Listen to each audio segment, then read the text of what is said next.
What's going on, guys? Bacon here. Today we're going to take a full look at NHL20 Hockey Ultimate Team. I'm starting right from the start. We're going to hit every little detail. I'm going to show you the new things in Hockey Ultimate Team this year, NHL20. Here we are. I got my team name. None of you guys were early enough to steal it. BaconCountry's mine this year. We're opening up the starter pack. Obviously, you're going to get your favorite team. I got the Red Wings. I got the arena. I got the jerseys. You can check out the new pack animation. And one thing to note this year is the player rarity. There are no common, so it's either gold, silver, or bronze, which I actually like. You'll notice that the start of your pack's going to be weak, gradually gets better. I got Henrik Zetterberg, who's a 76. All right, yeah, what the? And let's move on. All right, 76 for Henrik Zetterberg. That's fine. But anyway, you're going to go ahead and you're going to build your squad. Now, I wouldn't worry about it too much because you're going to get some more cards real quick, especially if you played in past years, which most of you probably have. If you're brand new, you're going to be a little weak at the start. You can skip that tutorial because this is your tutorial and you're going to get your daily pack. Now you're going to get that monthly collectible right there for September,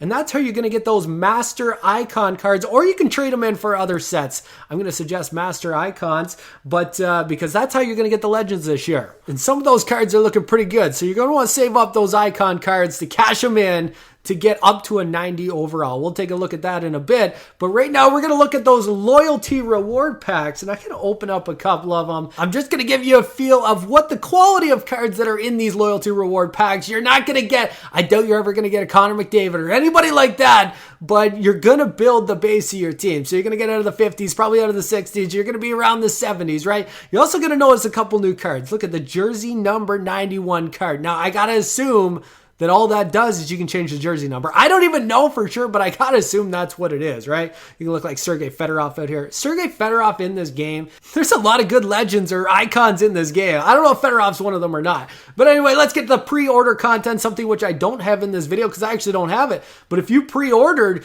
then you get a hometown hero. And the cool part about that is each month it goes up one overall, all the way up to 90. So he kind of grows with your team as new content comes out. You know the other cards aren't worth as much. These cards are going to grow with your team. So the hometown hero, it's going to be a good one, actually. But EA didn't give me that with the copy they gave me. So thanks, EA. Thanks. Let's just move on to the packs, and this year we're starting off with the normal packs. There's the premium pack and the base pack. As always, the special packs will be coming up. The exact same thing as before, 150 points for the premium pack, 100 for the base pack, 2 gold players for the premium, 1 gold player for the base one. But moving on to the sets. Now, let's check out the monthly rewards. See, this is what I've talked about before. Each day you log in, you get one of those monthly rewards, and you can cash them in here. And then we'll check out the icons after that. You can cash them in here. You can get a mini pack. You can get a base pack, premium pack, whatever you want to cash it in for.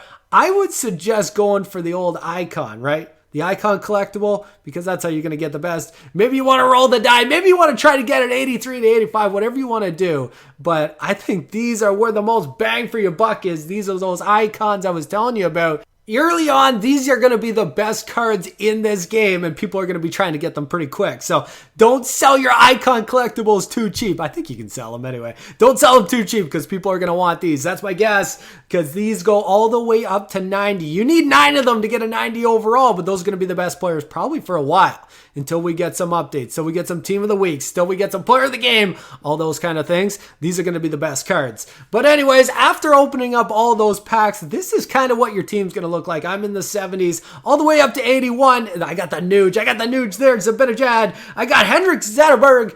And he got screwed on his rating. But anyways, I got Keith Yandel. Not too bad. Actually, not that bad considering opened up no other packs. This is all just loyalty packs and everything else. Team's not looking terrible right out of the gate, right? Now, the next thing that I haven't looked at too closely yet are the synergies. The synergies have changed a little bit. You got new names, but it's the same idea, right? They either boost speed or shot or balance or hitting or whatever it is. There's boosts, and you just got to basically take the players that you have and then go get other players to finish up your synergies and make your team better, right? So take a look at the synergies when you're in there with the players that you have and try to complete them. Make your team a little bit better along the way. But let's talk about the new game mode, Squad Battles. Now, this is a single player, or I believe you play co-op online, but it is against the computer. So it's an offline game mode where you can earn more cards in a competitive sort of way, which is actually kind of neat, right? I don't usually play against the computer, but I have actually played 5 or 6 games in this style, and more fun than normal, I'll tell you that. Because while you're playing against the computer, it's against hut build teams from the community. I believe you can see the names at the top there: Silver Toaster, Silly Kitchen. I'm guessing this is from other people around the hut community. Nobody's on yet. But when it is, maybe BaconCountry will be up there. You guys can try to smack my team, right? I'm going to try to stack it so you can't do it. You pick the difficulty, you get more points, the higher difficulty, then you go in the game and you grind it out. Now, you get points based on several different things, which we'll look at in a second, but then you rank up your points against other people who have played those teams. And you can, I believe it's kind of like competitive seasons. Wherever you rank, you get a better reward, right? So here's the battle points. You get difficulty selected, opponent's overall, the game outcome, goals scored, shots for. So you get points based on those things. There's a little example at the bottom there. And you can see how it might vary quite a bit, even though, like, even if I win 3-2 and you won 6-2, you're going to get more points than me as long as we're on the same difficulty, right? Unless you played on Rookie and I played on Superstar, I'm going to get more points than you. So it's kind of cool the way it matches up. Check out this goal right here, and I'm down 1-0 against the computer. Wow. But turns out this is a great goal, by the way. And if you want to see gameplay, stay tuned for my other videos. I'm usually a gameplay guy. I'm just showing you how this works. You can see they put up who scored again, the level of card, what style of card is overall, all that stuff. It's kind of neat, right? And it turns out I actually put that on my own net. They have that replay coming in here. You can see at the end of the period, though, it flicks it down there, and this one's over, right? And one thing that they did add different, which I'm not sure if I like it yet or not, watching it once, twice, or 5 times, I like it, but it shows the play of the period. As well, at the end of the game, it shows the play of the game, and you can't skip this. So we're actually watching the same goal again. You can't skip it, and sometimes if you don't score that period, it could be a big hit, which is kind of cool. So there's times where I actually kind of like it, and there's times where I'm like, all right, let's move on. I just want to skip it, right? So anyway, you're playing against the computer. You tuck in goal number 1 there. We tie it up. It's a 1-1 game. We're going to speed things up here for you. Don't worry. Passes it back over to the point. Keith Yano. Boom. There's a slapper. Snipes it. We got a 2-1 game. Coming in. Shoots. He scores. It's 3-1 against the computer right now. Coming across. Snipes it 4-1 against the computer. What a comeback. And then he just drives a bullet right through my guy. He snipes it. That is a 4-2 game. And once you beat the computer, we're going to get to the part where you can see your points for winning that game and where you rank up. I earned my first trophy. Give the goalie a little pat on the top of the head. And here is the instant replay, or the replay at the end of the game. The play of the game, I guess, it's that Yandel slapper. It was also the period replay too. So I'm not sure if I like that you can't skip this. I don't know. I don't know yet. I'm undecided. Sometimes I do, sometimes I don't. But you can see, since I'm the only one who has played, I am rank 1 right now, in which case I would get that rank 1 reward if this season was over right now. You can see where my points came from there. And I gotta be honest, I actually had somewhat fun playing against the computer, which I haven't done in probably a decade. So that's actually pretty great. I don't know if I'll do it for very long, but you can see I got some coins there for doing it.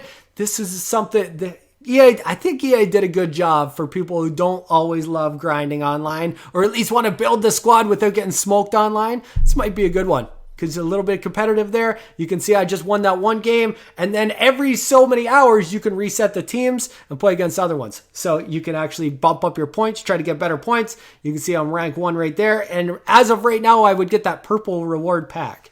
I'm not sure if there must be a special pack, because that looks like a premium pack there, and the other one looks like a purple one, a special one, and then the lower you go, the lower rewards you get. But everybody seems to get a reward. So you're going to want to play at least 1 game a season or whatever, right? I would say more fun than draft champs just off that ranking alone. But you can see here, do the tutorial objectives real quick. I should have done it in this video. I didn't. All you got to do is click through. You get probably 1,000 coins instantly. And it literally takes like 10 seconds. So do the tutorial objectives real quick. Get some coins super fast. And then you can see we got the same objectives for daily and weekly. And then we got the milestone ones: score goals, take shots, play games, win online, all those things. You get some lone players. And those lone players this year are, once again, those legends, or the icon players this year, they call them. So you get to try out the icon players by completing these objectives. And then if you complete all of them, you're going to get some icon collectibles and actually try to get one of them permanently, right? I didn't really like lone players last year. I kind of got sick of it. It was almost too much of a pain to put somebody in the lineup for 5 games just to have them be out of the lineup in 5 games. So I actually like that I got Matt Sundin so far this year, and I had him for 5 days rather than just 5 games. So I could grind 50 games in 5 days, and then he would be gone, right? So I actually like that better. So there you have it, guys. That is basically everything new in Hockey Ultimate Team and NHL 20. We still have competitive seasons coming up. We still have other tournaments coming up. They're trying to keep up with the real NHL, add new things as we go. They have pointed that out already with their goals for this year. So I think it's going to be a good year. I like this little squad battles. I think that's good. Oh, by the way, you can also compare your players on the market. So if you put somebody on the market, or if you're looking to buy somebody on the market, you can do compare prices, and you can make sure you don't way overspend, which I usually do because I'm impatient. So that's actually a huge feature for me too. Anyways, if you guys have any questions, leave them in the comment section below. And if you want more NHL 20 videos, be sure to subscribe, hit that like button. We'll see you guys soon.